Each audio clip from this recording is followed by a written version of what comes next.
Hai, nama saya Div Juli Gelungan dari kelas 11 IPA Sekolah Lanjutan Alfian Tompaso, dan pada kesempatan kali ini saya akan menjelaskan bagaimana mekanisme pengerjaan dari pembangkit listrik tenaga pasang surut.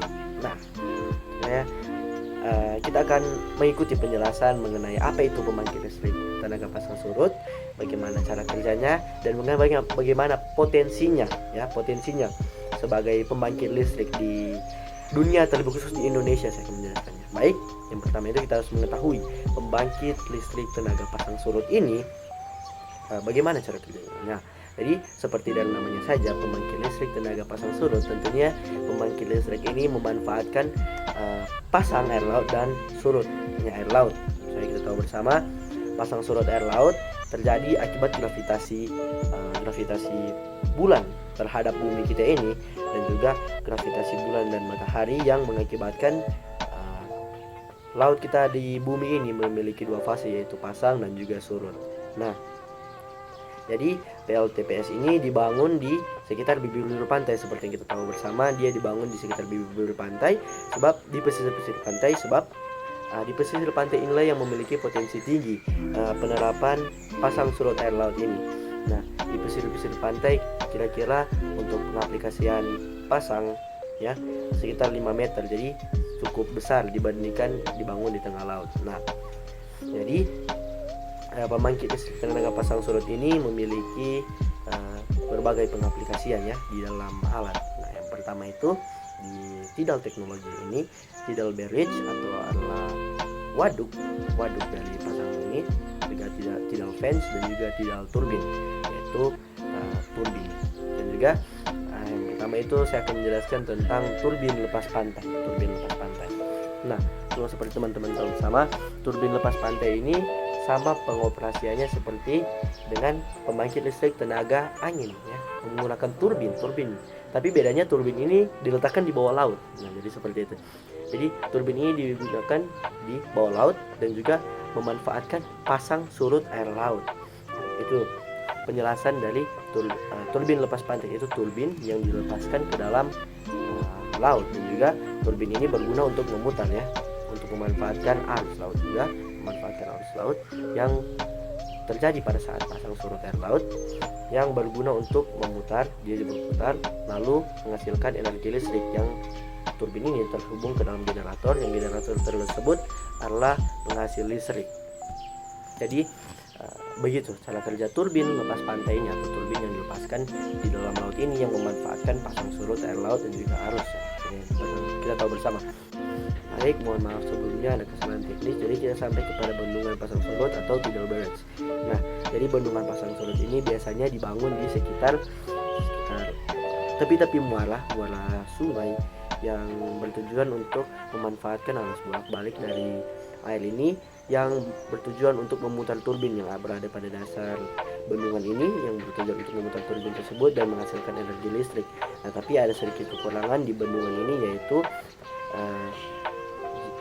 bendungan ini sangat ketergantungan pada ombak yang datang dan yang keluar, Jadi kira-kira bendungan ini dapat bekerja 10 jam per hari, 10 jam per hari, dan sisanya itu kira-kira penggunaan listrik itu bisa dialihkan ke pembangkit listrik tenaga lainnya. Tidak 100% dapat bergantung kepada bendungan pasang surut ini, sebab bendungan pasang surut ini hanya dapat bekerja sekitar 10 jam saja per hari.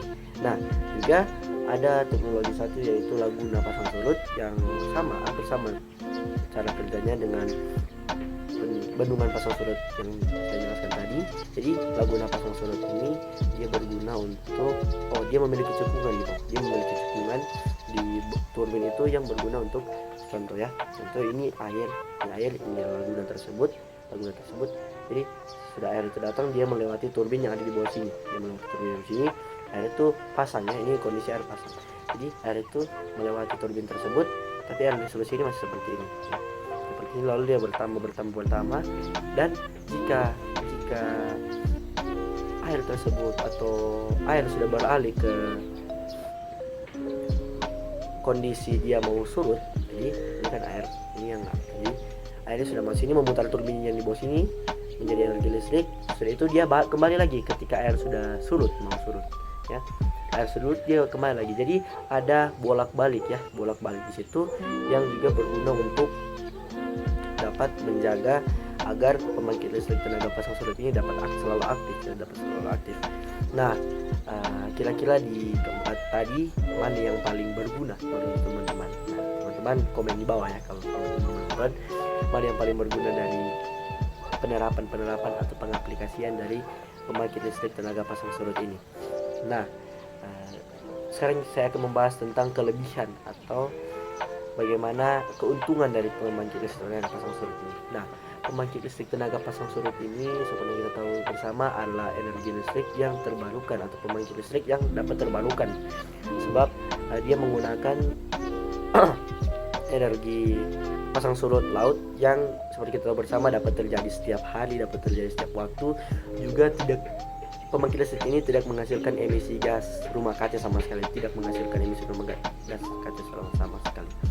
Tetapi ada sedikit kekurangan, yaitu biaya pengeksplorasian tentang pasang surut ini yang ulang, juga pembangunannya yang terbilang cukup ekspensif atau terbilang cukup mahal ya teman-teman.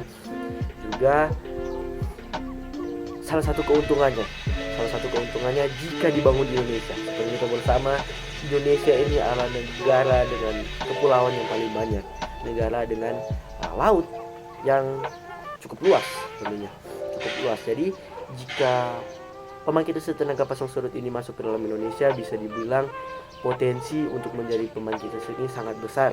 Juga kita tahu bersama tidak memiliki efek gas rumah kaca yang bersama menghasilkan pemanasan global, tidak.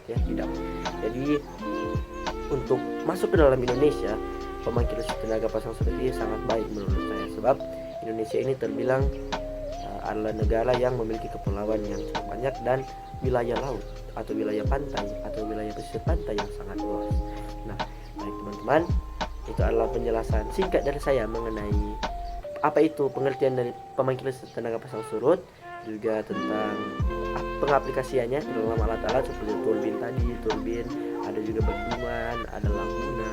Nah, semoga itu dapat menambah wawasan kita dan kita dapat menilai sendiri mana pembangkit listrik yang dapat membantu kehidupan kita dan mana pembangkit listrik yang malah akan merusak kehidupan kita. Baik, semoga teman-teman dapat mengerti dan semoga teman-teman dapat mempelajari lebih lanjut dan bisa menjadi perintis pada suatu saat nanti. Baik, saya Divdian Bigurungan dari kelas 11 IPA A, pelajaran fisika, guru pembimbing Alasan Pengayau. Berterima kasih, Tuhan Yesus memberkati.